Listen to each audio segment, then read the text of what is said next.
All right, all right, all right.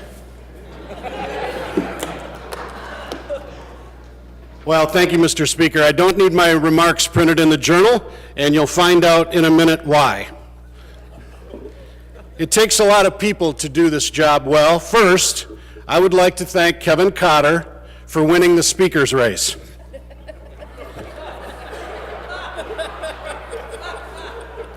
Some of you here and some of you not here, and possibly myself, may have been injured otherwise. I asked my mentor, Senator Harry Gast, if he had any advice on me running for Speaker. He was 93 at the time. Yeah, he said, as he took a long drag from his cigarette, you'd be a really good approach chair. Why would you want to put up with the crap of being Speaker? As usual, Harry was right. So thank you, Kevin Cotter, for giving me the opportunity of a lifetime to chair the Appropriations Committee. The sign of a great leader is to put the right people on the bus and for the people on the bus to be in the right seats. I'll always have your back. Mr. Speaker, I would like to dispel a couple of rumors. First, I still, and I repeat, I have still not met Steve Marino.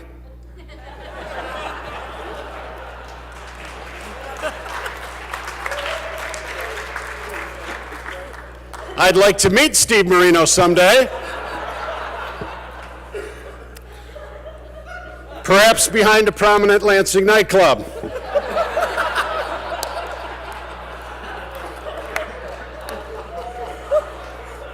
But not for the activity in that email. Second, no funds from my leadership account were used to fund Representative Roberts' one-way trip to Bali. All she had to do was ask. I want to thank my wife, Susie P. She is not a public person. We attended the inaugural in 2011. It's only the second time in my life I'd been in this great building. We're on the elevator and in walks Rick Snyder. You know those 5 or 6 seconds when nobody says anything and it's kind of awkward? My wife says in this voice, and I quote, "Well, good luck fixing Michigan." I had endorsed Hoekstra at the time. He said, "No, we're reinventing Michigan." 8 months later, the governor comes to Berrien County. I'm introducing him table by table. He comes up, there's my staff and my wife. Laura Lee says, "Hi, Governor, I'm Laura Lee Zabadal. I work for Representative Pscholka. I'm Adam Carlson. I work for Representative Pscholka." My wife looks somewhat flustered. She says, "I'm Sue Pscholka, and I sleep with Al Pscholka." I somehow win re-election. I say to my wife, "I'd like for you to come to the swearing in. It's kind of a big thing." She said, "Is Rick Snyder going to be there?" I said, "Yes." And we have a photo in his office. She said, "I don't know. Something about him makes me nervous, but I'll come." So I set up the shot, and it's me and Sue and the governor, a couple of my volunteers, my staff. Just as they're going to take the picture, my wife reaches behind and hits the governor in the rear and then says, "Oops, I'm sorry, Governor, I just grabbed your butt." So then at the legislative reception in December, after a very long session, remember we were trying to do roads, Bolger was still the speaker. And the governor's working the room and he walks around and now he remembers her name. And he says, "Hi, Sue." And she says, "Well, when are you going to fix the roads?" So a big thank you to all our spouses. They did not sign up for a lot of this. In my case, death threats, recalls, having my face on the Rachel Maddow show. The best part of getting trashed on Rachel Maddow's show, not a lot of people see it.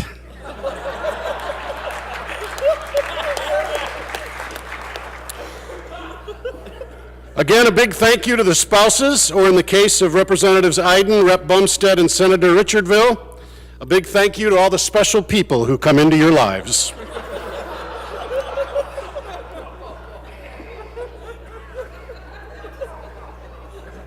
Kind of the anti-Townsend speech, isn't it?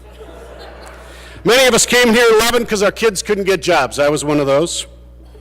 People of Michigan wisely selected an outsider, a business guy as governor, someone who wanted to solve problems for people. And here's where the critics of Rick Snyder, I think, get it wrong. He's not about just the numbers. He cares deeply about the people of this state.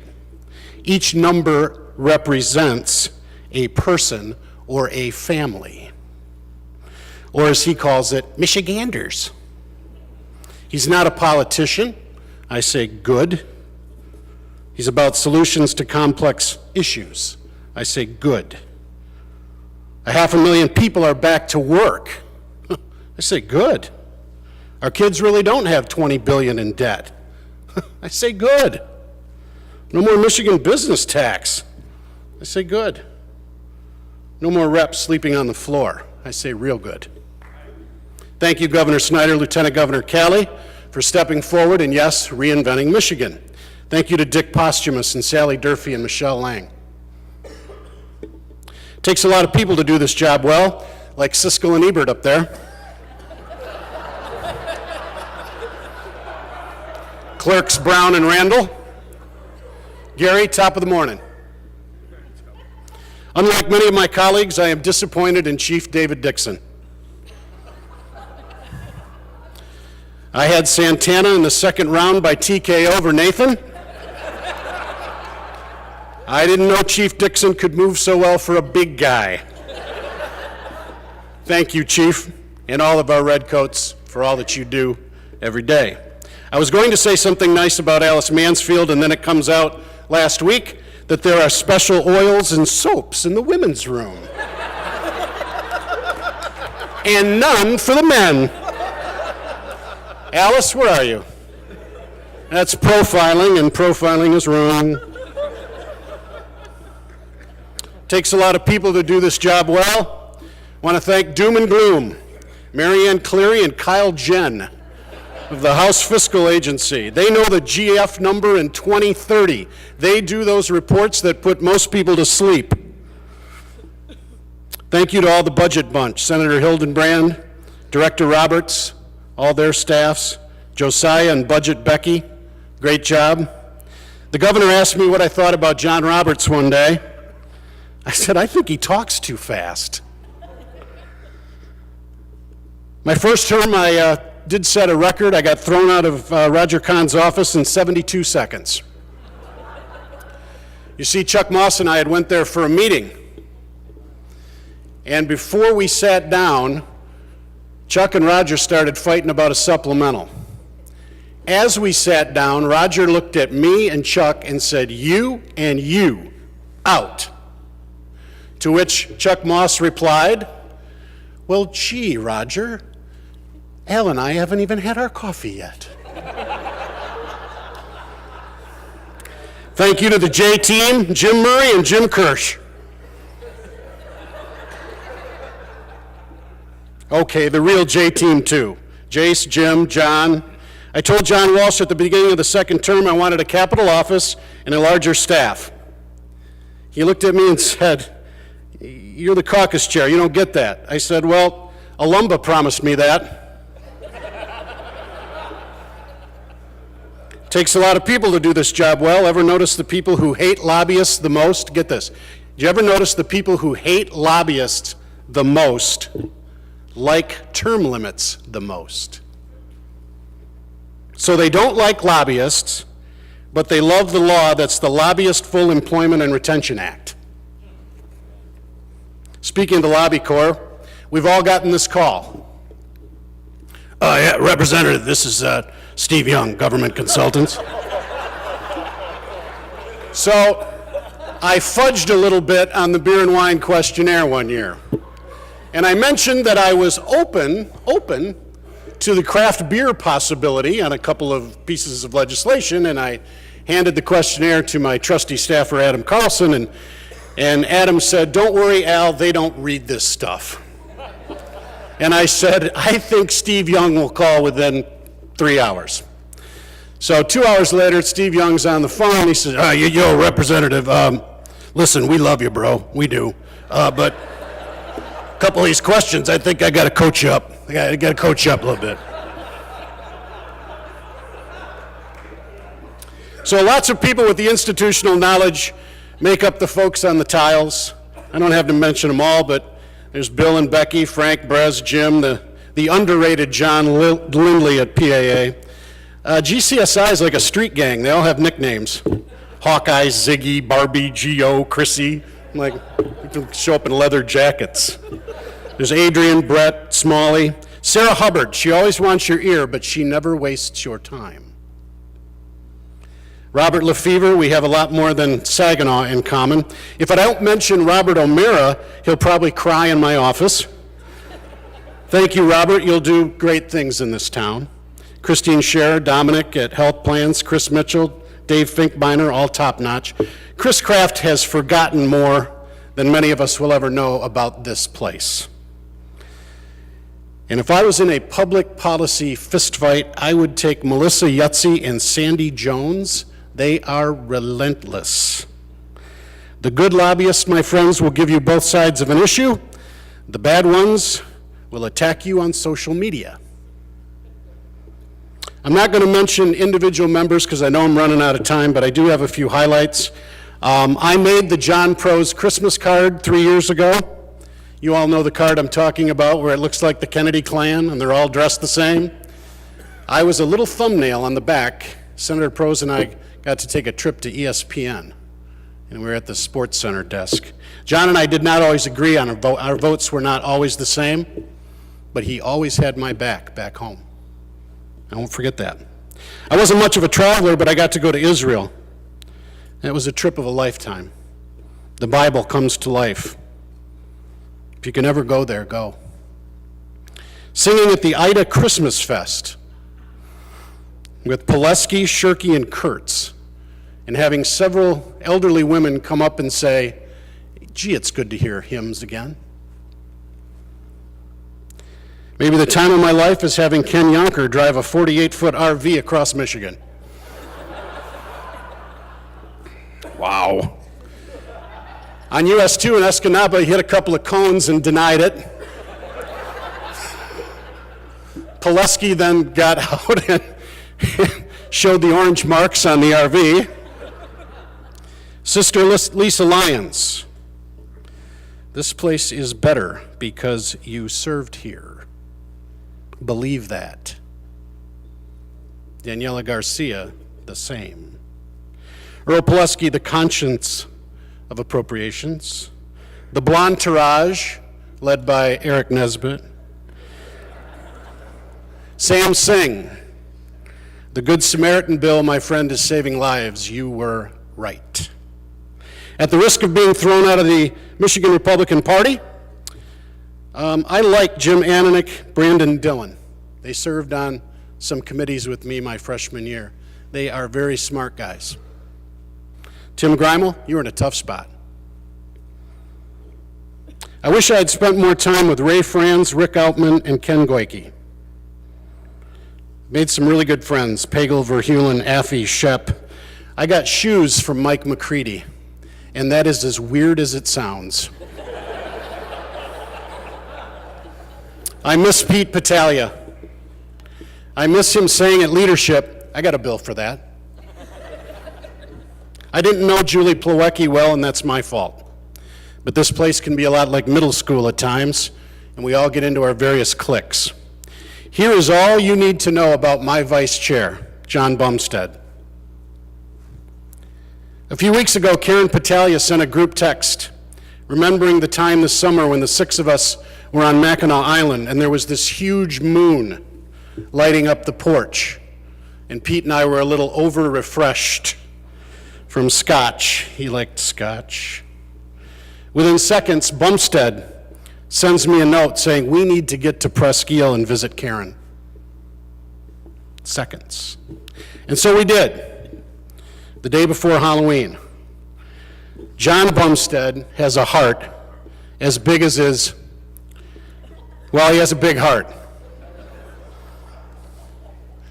I'll miss Tim Skubic calling me kid. More Malin on OTR, please. Chad Livengood is a really good reporter, by the way. He is old school all the way. We've got some good ones up there, some of the younger folks. Takes a lot of help to do this job. Last, my Whamley. I did not burn through a lot of staff. Laura Lee left for the fashion industry, which was probably a good choice. I thank Wayne Schmidt for bringing us Kirsty Seeloff. She's now with Lieutenant Governor Calley's staff. Folks, she will be running one of these state departments one day. She will be the very organized person with the big, huge binder that comes to your meeting. Christine Simon is as cool as the other side of the pillow. Nothing rattles that very talented young woman. She landed with Hildy over on the Propes. It's a great spot. Taylor came on board. She started as an intern. We brought her on part-time. She's full-time. She's off to the clerk's office. Gary, you've got a real good one there. You do. Then there's Adam Carlson. I don't have a son, but if I did, I would want him to be like Adam. Well, no, maybe taller, more athletic, better vertical jump, better 40 time, and not have to have a beard to look like he's more than 15. Adam has been with me since day one, and he is a blue chipper. My friend, we may not be done yet. Thank my writers, Steve Hakenen, Anna Heaton, Rich Adams, all professionals. I want to thank the voters in Southwest Michigan for giving me this great opportunity. For all of you, I want to share a note my daughter gave me after my first election in 10, because it pertains to every one of you. Now, this is the girl who in 8th grade got me to quit smoking, with a handwritten note with a picture of a cancerous lung that said, "I would like you to walk me down the aisle one day, Dad. Will you please quit smoking so that you can meet your grandchildren?" I quit smoking that day. Those Marlboro Lights ended up in the trash can, and I haven't smoked since. So she had this little thing before she went to Guatemala to save the world. It says, "You did it" on the front. So it says, you pounded the doors, you raised the money, you traveled the state, you recruited the volunteers, you ignored the negative crap. You got up early, you waved the signs, you mailed the letters, you dropped the lit. You stood up for your beliefs. You met some great people. You gave it your best. And on the inside it says, "And it was all worth it." Congratulations, Dad. You've been given a unique opportunity to represent your community and stand up for a large number of people who want to see a difference in the state of Michigan.